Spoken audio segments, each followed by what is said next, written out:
Hi guys! So ayun nga, mag-unboxing tayo!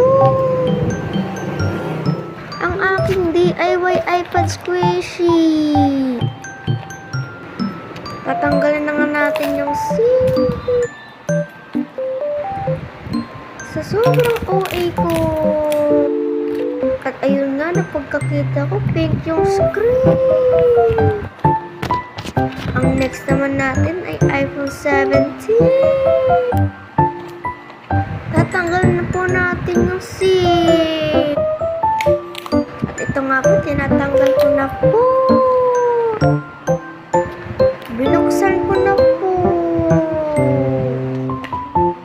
Pagkatingin ko, color pink. At ayun yun, squish-squish ko muna kung okay.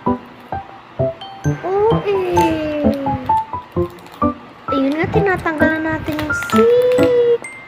Alam nyo na kung sino na gaya ko. Si Ate Erica Pineda. Sana makita niya to. Puches, kung ako ng pamodel-model dyan. Ayun lang mga bis. Sana makita po ni Ate Erica. Bye-bye!